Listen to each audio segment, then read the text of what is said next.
नमस्कार। संस्कृत भाषा शिक्षण में आप सभी का हार्दिक स्वागत है। पूर्व पाठ में हम आत्मनेपदी धातुओं के बारे में जानकारी प्राप्त कर रहे थे। इस पाठ में भी हम आत्मनेपदी धातुओं के बारे में विस्तृत जानकारी प्राप्त करेंगे। नमो नमः। नमो नमः। संस्कृत भाषा शिक्षणे भवतां सर्वेषां हार्दं स्वागतम्। वयं पूर्वतनपाठे आत्मनेपदी धातूनां लट्लकाररूपाणि तेषां प्रयोगं च ज्ञातवन्तः। यथा नगरे आपणः विद्यते, हारे नीलमणिः शोभते, शिशुः एधते, रात्रौ नक्षत्राणि प्रकाशन्ते। इदानीं भवन्तः एतादृशानि वाक्यानि वदन्तु। भवती आरम्भं करोतु। पिपीलिका म्रियते। पादपेषु पुष्पाणि शोभन्ते। आकाशे नक्षत्राणि शोभन्ते। आकाशे सौदामिनी विद्योतते। कष्टम् एधते। बालकः वर्धते। एषा लज्जते। शिष्यः शिक्षते। सः कष्टं न सहते। गौरी कासते। भक्तः प्रार्थयते। समीचीनम्। वृक्षः कम्पते। इदानीम् अहं कानिचन वाक्यानि वदामि, सावधानेन शृण्वन्तु। सस्यं वृक्षरूपेण एधिष्यते। आगामिषु वर्षेषु भारतस्य शक्तिः वर्धिष्यते। एषा युवतिः स्पर्धायां स्पर्धिष्यते। एदिष्यते, वर्धिष्यते, स्पर्धिष्यते इत्येतानि रूपाणि आत्मनेपदी धातोः लृट्लकारस्य रूपाणि। एतानि रूपाणि कथं भवन्ति? एतेषां प्रयोगः वाक्ये कथं करणीयः इति अस्मिन् अवसरे जानीमः। इदानीम् एकस्य आत्मनेपदी धातोः लृट्लकारस्य रूपाणि कानि भवन्ति? अहं दर्शयामि, अहं वदामि, भवन्तः अनुवदन्तु। कम्पिष्यते, कम्पिष्येते, कम्पिष्यन्ते। कम्पिष्यते, कम्पिष्येते, कम्पिष्यन्ते। कम्पिष्यसे, कम्पिष्येथे, कम्पिष्यध्वे। कम्पिष्यसे, कम्पिष्येथे, कम्पिष्यध्वे। कम्पिष्ये, कम्पिष्यावहे, कम्पिष्यामहे। कम्पिष्ये, कम्पिष्यावहे, कम्पिष्यामहे। इदानीम् एधधातोः लृट्लकारस्य रूपाणि एतेन क्रमेण वदामः।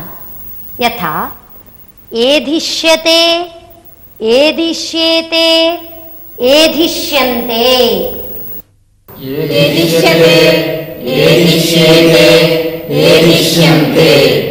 एधिष्यसे, एधिष्येथे, एधिष्यध्वे। एधिष्यसे, एधिष्येथे, एधिष्यध्वे। एधिष्ये, एधिष्यावहे, एधिष्यामहे। एधिष्ये, एधिष्यावहे, एधिष्यामहे। इदानीं स्पर्धधातोः लृट् रूपाणि भवन्तः वदन्तु। स्पर्धिष्यते, स्पर्धिष्येते, स्पर्धिष्यन्ते। स्पर्धिष्यसे, स्पर्धिष्येथे, स्पर्धिष्यद्वे। स्पर्धिष्ये, स्पर्धिष्यामहे स्पर्धिष्यामहे वर्धिष्यते, कंपिष्यते, एधिष्यते इत्यादि लिट लकार के रूप हैं। आत्मनेपदी धातु के लिट लकार के 9 रूप कैसे होते हैं यह अभी तक आपने देखा। एतेषां वाक्ये प्रयोगः कथम् इति पश्यामः। अहं कानिचन वाक्यानि वदामि। वृष्ट्यां सस्यानि वर्धिष्यन्ते, आकाशे पक्षिणः दयिष्यन्ते, भारते सर्वेपि संस्कृतेन संभाषिष्यन्ते, शिशवः वर्धिष्यन्ते, महिले वातायनात् वीक्षिष्येते, अहं सत्कार्यं करिष्ये, वयं सत्कार्याणि करिष्यामहे। इदानीं भवन्तः एतादृशानि वाक्यानि वदन्तु। भवान् वदतु। त्वं कुत्र वर्तिष्यसे? करिष्ये वचनं तव। तौ इतः पलायिष्येते। वयं स्पर्धिष्यामहे। वयं संस्कृतं पठित्वा मोदिष्यामहे। समीचीनम्। रुग्णाः औषधं सेविष्यन्ते। आवां लज्जिष्यावहे। वृक्षौ कंपिष्येते। संस्कृतकार्याणि वर्धिष्यन्ते। वयं शान्ताः वर्तिष्यामहे।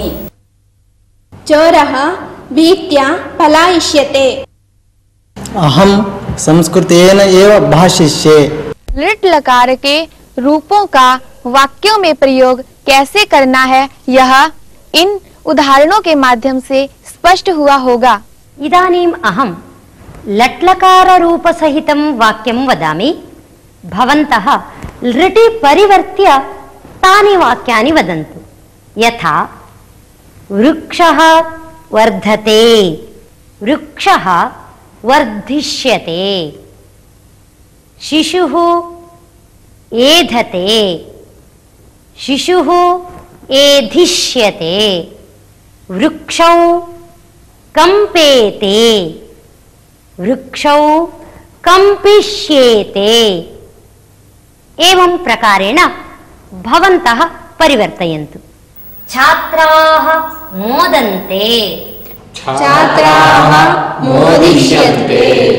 बालकः वन्दते, बालकः वन्दिष्यते। अहं नगरे वर्ते, अहं नगरे वर्तिष्ये। निर्धनः कामयते, निर्धनः कामयिष्यते। निर्धनः कामयिष्यते। पुनः वदन्तु। निर्धनः कामयिष्यते।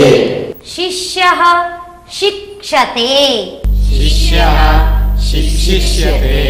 एषा लज्जते, एषा लज्जयिष्यते। गौरी भाषते, गौरी भाषिष्यते। कर्मकरः सेवते, कर्मकरः सेविष्यते। सस्यं वर्धते, सस्यं वर्धिष्यते। सस्यानि वर्धन्ते, सस्यानि वर्धिष्यन्ते। वयं संस्कृतेन भाषामहे, वयं संस्कृतेन भाषामहे। भाषिष्यामहे, भाषिष्यामहे। कष्टम् एधते, कष्टम् एदिष्यते। सुखानि वर्धन्ते, सुखानि वर्धिष्यन्ते।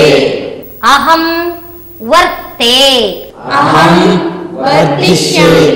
अहं वर्तिष्ये।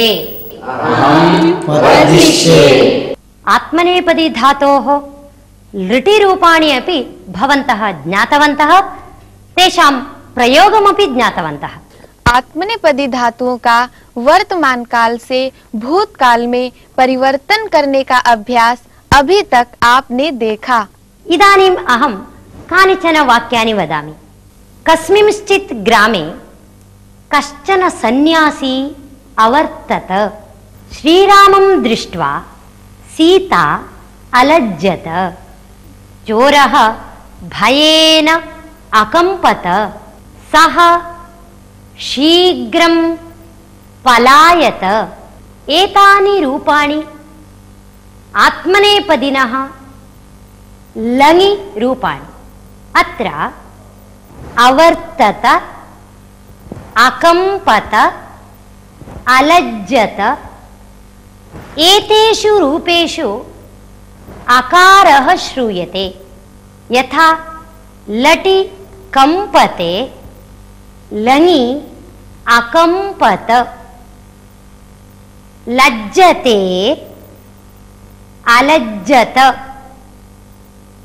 वर्तते अवर्तत। इदानीम् अहं लटि रूपाणि वदामि, भवन्तः लङि परिवर्त्य तानि रूपाणि वदन्तु। वदन्ति वा? अस्तु, वदामः।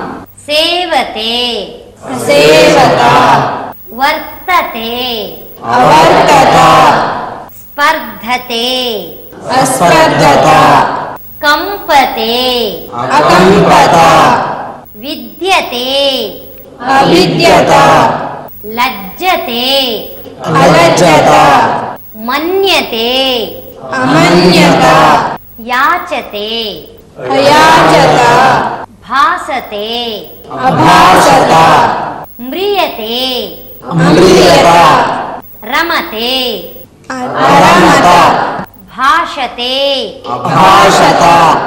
इदानीम् एकस्य आत्मनेपदी धातोः लङि रूपाणि कथं भवन्ति इति पश्यामः।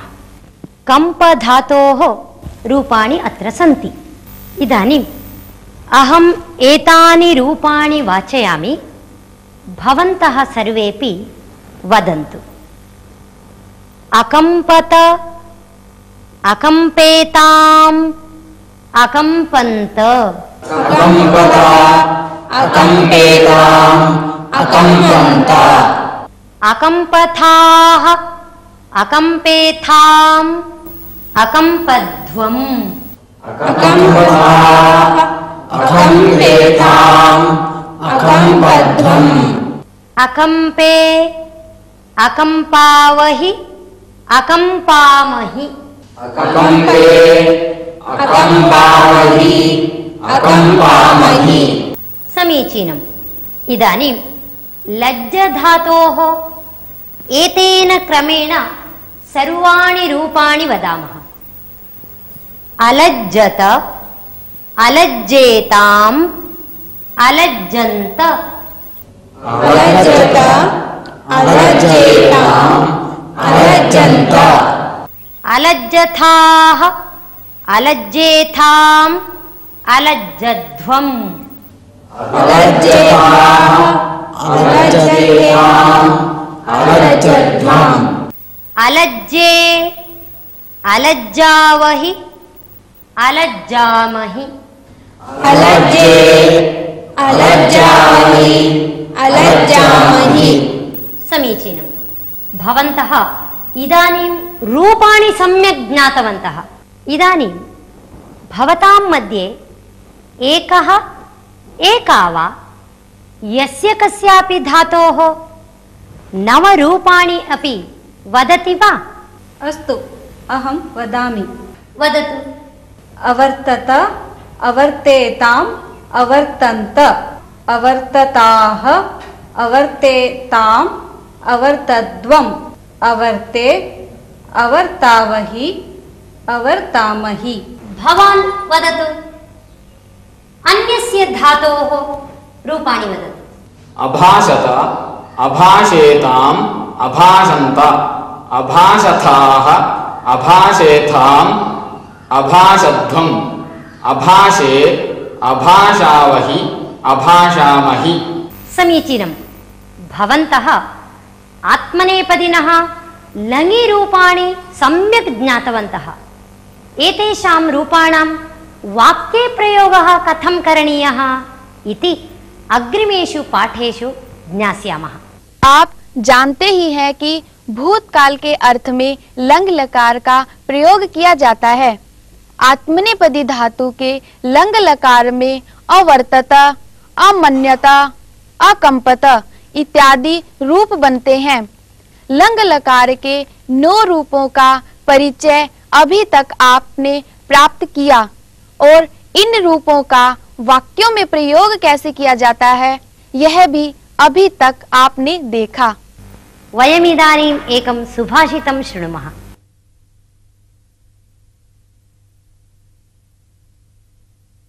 शिक्षा क्षयं गच्छति कालपर्ययात्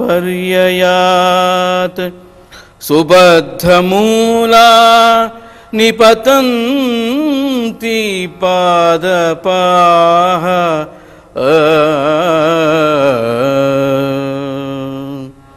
जलं जलस्थानगतं च शुष्यति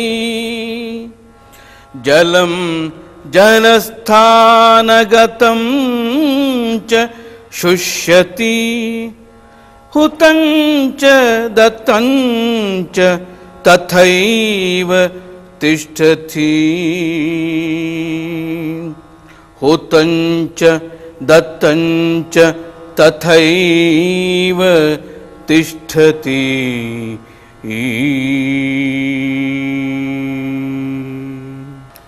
शिक्षा क्षयं गच्छति कालपर्ययात् सुबद्धमूलाः निपतन्ति पादपाः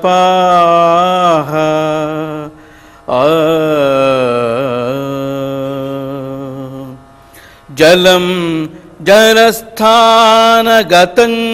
च शुष्यति हुतं च दत्तं च तथैव तिष्ठति हुतं च दत्तं च तथैव तिष्ठति। श्रुतस्य सुभाषितस्य तात्पर्यम् एवमस्ति। समीचीनतया शिक्षणं दत्तं चेतपि गच्छता कालेन तत् शिक्षणं नाशं याति। वृक्षाः बहुकालं जीवन्तु इति सुबद्धमूलाः क्रियन्ते। ते च वृक्षाः गच्छता कालेन निपतन्ति एव। जलस्य संग्रहणं भवतु इति जलस्थाने तस्य संग्रहणं क्रियते, तथापि तज्जलं गच्छता कालेन शुष्यति एव। किन्तु होमरूपेण यत् समर्पितं दानरूपेण यत् दत्तं तद्वयमेव चिरकालं तिष्ठति। सुभाषित का अर्थ समय अनुसार अर्थात समय की गति के साथ शिक्षा भी क्षीणता को प्राप्त हो जाती है और सुदृढ़ जड़ वाले पेड़ भी प्राकृतिक कारणों से गिर जाते हैं। जल से परिपूर्ण तड़ाग आदि भी सूख जाते हैं, परंतु याग आदि में होम के रूप में जो दिया जाता है और दान उनका कभी भी नाश नहीं होता, वे सर्वदा शाश्वत रहते हैं।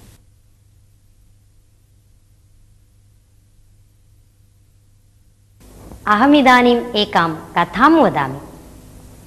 कस्मिंश्चित् कुटुम्बे द्वौ भ्रातरौ आस्ता। तयोः पिता मद्यपानं करोति स्म। सः प्रतिदिनं पीत्वा गृहम् आगत्य पत्नीं ताडयति स्म। कालः गतः, द्वौ अपि ज्येष्ठौ जातौ। तयोः अन्यतमः उच्चशिक्षां प्राप्य उच्चां पदवीं प्राप्तवान्। अपरस्तु अध्ययने अनासक्तः सन् अनुचितानि कार्याणि कुर्वन् चौर्यकार्यम् आरब्धवान्। कदाचित् सः चौर्यसमये बद्धः सन् कारागारं प्रविष्टवान्। कुटुम्बपरिसरः व्यक्तिजीवने कथं प्रभावं जनयति इति एकः पत्रकारः अधीते स्म। सः एतयोः भ्रात्रोः विषये वार्तां श्रुतवान्। सः पत्रकारः कारागारं गत्वा एतं पृष्टवान्, भोः, भवान् किमर्थम् अध्ययनं न कृतवान्? किमर्थम् एवं चौर्यकार्यम् आरब्धवान् इति। तदा सः तरुणः उक्तवान्, मम कुटुम्बे सर्वदा अशान्तिः अस्ति, कलहः अस्ति। एतेन कारणेन अहम् अध्ययनं न कृतवान्। मम अध्ययने आसक्तिः न आसीत्। अतः अनुचितानि कार्याणि कुर्वन् अहं चौर्यसमये बद्धः अस्मि इति। एतत् श्रुत्वा पत्रकारः तस्य भ्रातुः समीपं गतवान्। तं पृष्टवान्, भोः, भवतः सफलतायाः रहस्यं किम् इति। भ्राता उक्तवान्, मम सफलतायाः कारणं तु मम पिता एव। सर्वदा मम गृहे उच्चैः कलहः भवति स्म। मद्यपानं कृत्वा मम पिता सर्वान् ताडयति स्म। एतत् सर्वं दृष्ट्वा अहं चिन्तितवान् यत् मया स्वीये जीवने एवं न भवितव्यम् इति। अतः अहं सर्वाः बाधाः अविगणय्य अध्ययने एव निरतः अभवम्। अतः इदानीम् एतादृशीम् उच्चां पदवीं प्राप्तवान् अस्मि इति। एतत् श्रुत्वा पत्रकारः अचिन्तयत् यत् यथा भावः तथा फलम् इति। कथायाः अर्थं ज्ञातवन्तः किल? आम्, ज्ञातवन्तः। धन्यवादः। नमो नमः। नमो नमः। इसी के साथ यह पाठ यहीं पर समाप्त होता है। अगले पाठ में हम फिर मिलेंगे। तब तक के लिए धन्यवाद।